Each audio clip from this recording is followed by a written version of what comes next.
প্রতিটা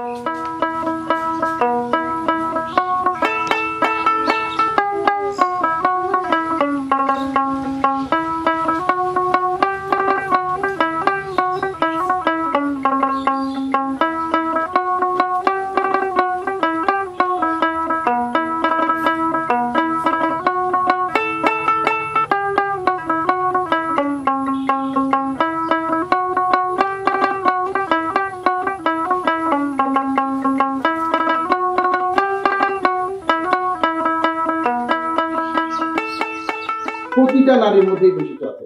আমি আপনার জন্ম থেকে, একটা নারীর জন্ম থেকে মৃত্যু পর্যন্ত এই জিনিসটা ধরায় দিই। দেখেন কিভাবে, দেখেন আপনি যখন জন্মগ্রহণ করেছেন নারী হিসেবে সমাজে আপনি সবচেয়ে বেশি পতিত ছিলেন। বিশ্বের, পৃথিবীর সব দেশে, আমেরিকা বলেন, যা যেখানেই বলেন, আপনি সবচেয়ে পতিত ছিলেন। তার মানে আপনি সবচেয়ে বড় ঝুঁকির মধ্যে ছিলেন। সেই ঝুঁকি কাটিয়ে উঠতে পারছেন আপনি আপনার শিশুকালেই। তার মানে আপনার মধ্যে ঝুঁকি নেওয়ার প্রবণতা ঈশ্বর বলেন, খোদা বলেন, উনি দিয়ে দিয়েছেন।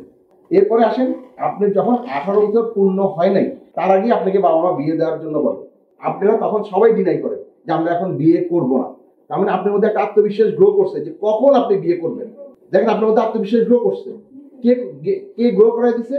আপনি নিজেই। ওই যে জীবনে প্রথম ঝুঁকিটা আপনি নিয়েছেন, বেঁচে থাকার ঝুঁকি, সংসারে বেঁচে থাকার ঝুঁকিটা নিয়েছেন না, এই ঝুঁকি আপনাকে আত্মবিশ্বাসী করে তুলছে যে আমার ডিসিশন আমি নিব, কখন কোনটা করবো।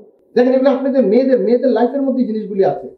আপনি গিয়ে ওইখানে আপনি কি সেল করতেছেন, ওই বাড়িতে একটা নতুন জেনারেশন সৃষ্টি করেন। আপনি নিজেকে তৈরি করেন হচ্ছে কিভাবে, আপনি একটা পরিকল্পনা করেন যে আপনাদের পরিকল্পনাটা কি থাকে, যে আপনার সংসারটা কিভাবে সাজাবেন। ঠিক আছে, আমি যখন কাজটা শুরু করি, ফার্স্ট আমি 4টে গোল নিয়ে শুরু করছিলাম। তবে আমার অনেক রকম বাধা দিয়েছে, কিন্তু আমি সেই বাধাটা অতিক্রম করে আমার নিজের মতন করে আমি উদ্যোগ নিয়ে আজ আমি এই জায়গায় আছি। আমি এটা মনে করি যে নিজের সাহস না থাকলে কোনো কাজে এই উদ্যোগ নেওয়া যাবে না। সাহসটাই সবচেয়ে বড়।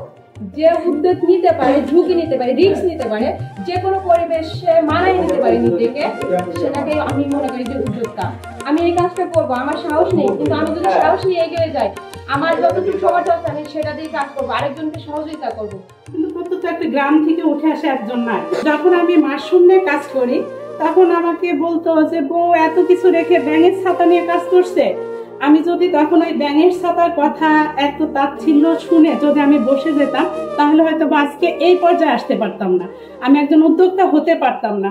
আমাকে এরকমও বলা হয়েছে এত কিছু রেখে ব্যাঙের ছাতা নিয়ে কাজ করছে, বউ বাহিরে যাচ্ছে। আসলে মহিলাদের কাজ করা অনেক কঠিন, কিন্তু আজ আমি এমন একটা পর্যায়ে আসছি, আমার নেতৃত্বে 30 জন মহিলা কাজ করতেছে। এখানে আমার মনে হয় যে আমি নিজে যেমন সফল হয়েছি, আরো কিছু লোককে সফলতা করতে পারছি।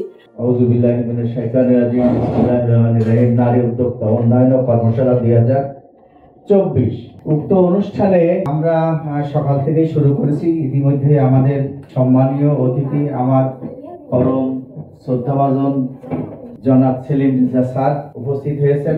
আজকে আমাদের যে বোনেরা এখানে এসেছেন, আরো 10 বছর 15 বছর 20 বছর আগে যদি আমরা ফিরে তাকাই, আমার বোনেদের এই চেহারা, এই অবস্থান তখন ছিল।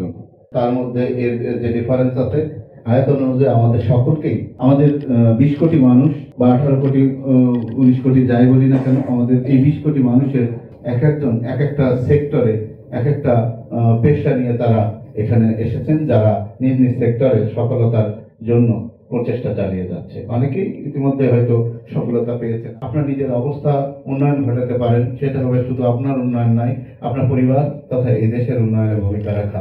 দেশটাকে আমরা বিশ্বের দরবারে যেন উন্নত বিশ্বের কাতারে সামিল করতে পারি, এই হোক আজকে আমাদের অঙ্গীকার। আমাকে এখানে কথা বলার জন্য আবারও।